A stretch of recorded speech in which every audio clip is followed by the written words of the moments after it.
I know everyone loves to analyze these games for their lore, or some of the speaking characters for this or that reason, but I'm here like a man on a mission, because I'm here to figure out what makes Freddy Fazbear, and by proxy, Five Nights at Freddy's, scary.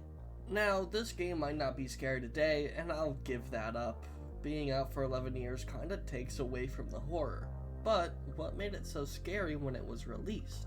Well, I have my own opinions on the matter that I think help pin down why this game and these characters are terrifying. So, instead of listening to someone ramble about how maybe this one specific thing actually means something completely different, or why William Afton is some perfect horror villain, join me as I analyze designs and atmosphere to try to answer a question nobody cares about. So, as I said, a lot of this I feel comes to the designs of these characters and the game's atmosphere. Jump scares only do so much. Surely there has to be more to cement a game as an icon or classic, right? Well, I guess let's take a look at the, looks of these robotic friends and find out. I'm mostly gonna focus on Freddy though, since he's the namesake. Bonnie and Chica also just kinda don't deviate much other than being different animals. Freddy Fazbear's pretty simple actually. He starts at the bottom with big feet and toes that aren't segmented. From there we get to his knees, which are just pieces coming up from his lower legs to cover his knee joints. We get to the torso with his tan tummy and his bow tie. His head has 3 black dots on each cheek and no top teeth, like my mom, funny enough. Big nose, big ears, big hat, standard shoulders with no elbows and non-jointed fingers. You get it and so do I. So why am I covering all this?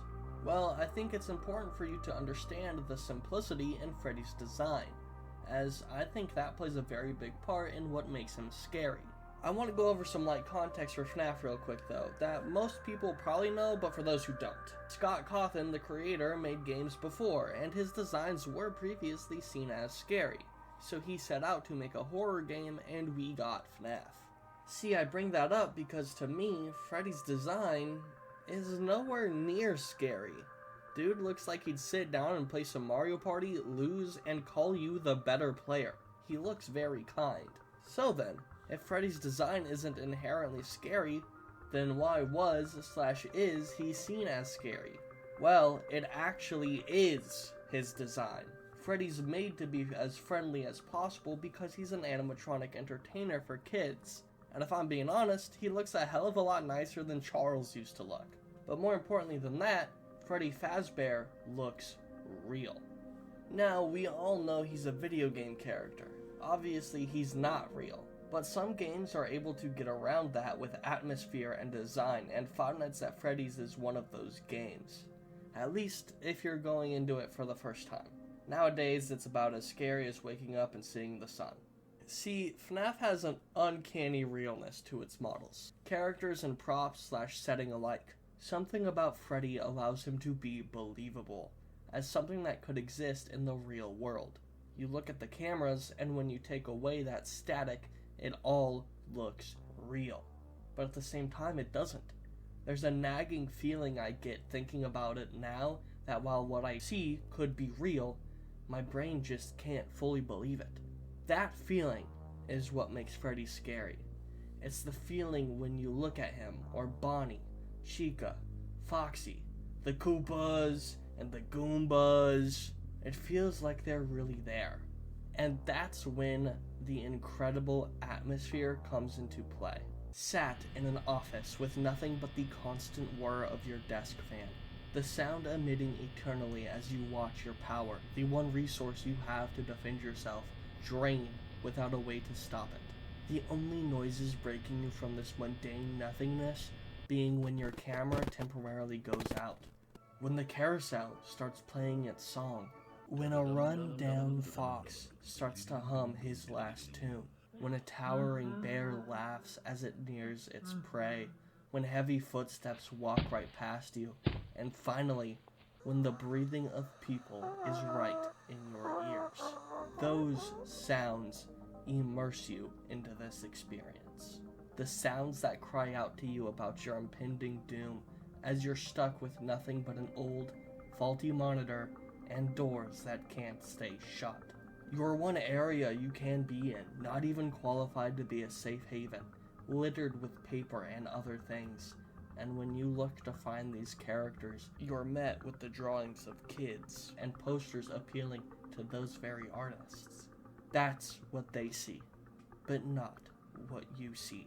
You see hulking behemoths driven by nothing more than violence, approaching you at every second to do unto you what has been done to them. And when you don't, you see the iconography of a place of joy and freedom for those who are still young. Not only do these characters look believable and real, but so does the place they've trapped you, whether you think it's just the office or the entire establishment.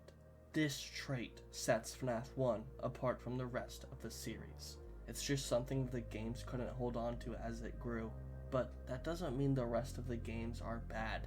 It's just what elevates FNaF 1 to a different level. Foxy is maybe the most unrealistic, but he has nothing that strays too far.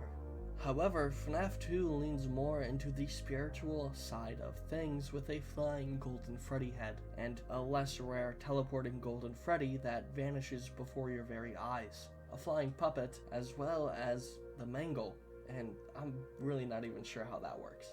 My point is that while FNaF 2 keeps up the great atmosphere and designs, in other places it does enough to remove you from that immersion.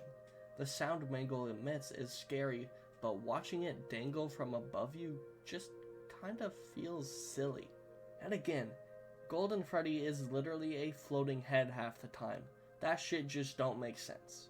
FNaF 3, I feel, is the last game in the franchise that's close to capturing the feeling. Springtrap as a design is great, and the idea is scarily real.